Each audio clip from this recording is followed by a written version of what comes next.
There are certain writing mistakes that instantly make your work feel amateur, and you probably don't even realize you're making them. If you like the video, please like and subscribe. It really helps me out. Some writers write like they're watching a movie. Let's look at an example sentence. He turned his head and watched as his brother exited the room, and his face turned bright red with anger. This sentence is a bit clunky because it's way too descriptive. This happens because many writers imagine the story like a movie and write down everything that they see in their head. Readers are smart, and their brains will fill in a lot of information. You don't need to describe every head turn, every nod, or even every light turning on and off. You only get so many words in a book. Use them wisely by letting readers fill in some of that useless information. Simply said, books are different from movies in key ways. These differences make writing a book, like a movie, a big mistake. With visual storytelling, you see everything that's moving and that's happening on a screen. Your brain isn't tasked with filling in a whole lot of information. In a book, it's very different. The reader's brain is perfectly capable of filling in gaps. Not everything needs to be spelled out to them. Let's give another poor example and then we'll fix it. He stood from the dinner table, walked toward the light switch, and flipped it off as he climbed the stairs to his room. This might not seem like a terrible sentence, but again, it's clunky. It could be shortened and allow the reader to fill in some of the blanks. Tell me in the comments below if this reads better. He climbed the stairs after a long day. The dishes could wait until morning. In this case, the second sentence is better because it omits useless information. If it's something that doesn't affect your story, then it might be a good thing to leave out. In the first sentence, the character turning off the lights isn't really important. It was written that way because that's how the author, me, saw it in my head. In reality, the second sentence gives the reader space to imagine it themselves. They know he climbed the stairs, presumably to go to bed. They know it was a long, hard day. And they know that the dishes are sitting out. But 9 times out of 10, the reader will also imagine that the light switch was turned off on the way. They imagine it this way because when they go to sleep, they turn off the lights.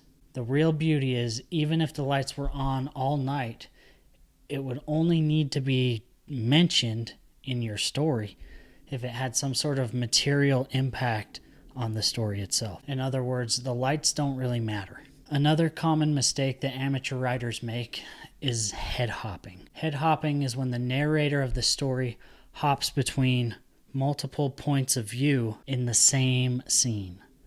This can be done, but it's not a common form of writing anymore because it's confusing and not easy to read. Today, it's become common practice to pick one character's perspective for a given scene.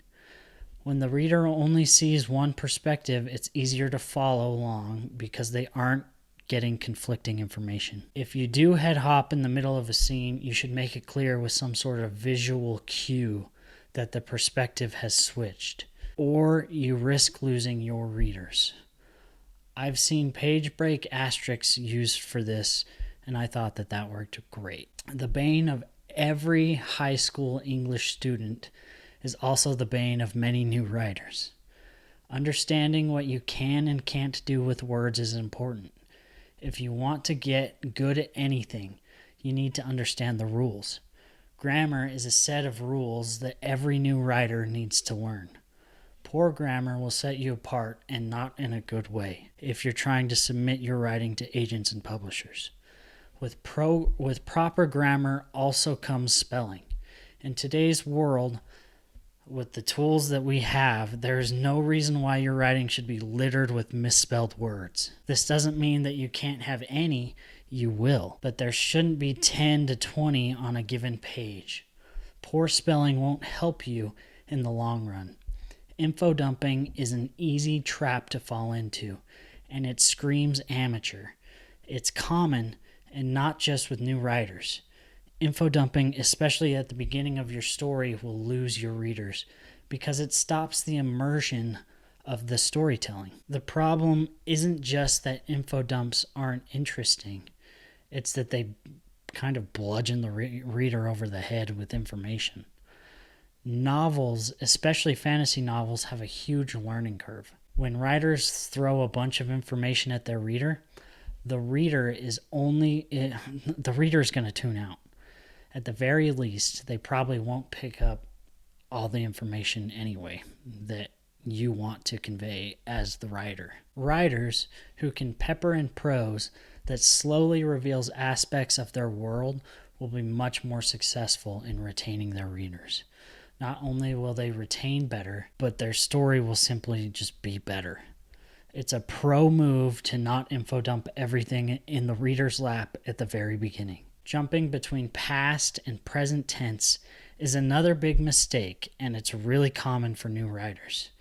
It's an amateur move because it confuses readers and makes the writing sound unpolished and rough. An example sentence: he walked into the room and looks around.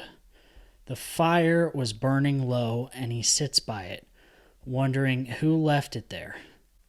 Writers need to pick a tense and stick with it through the entire book. Let's fix the example sentence.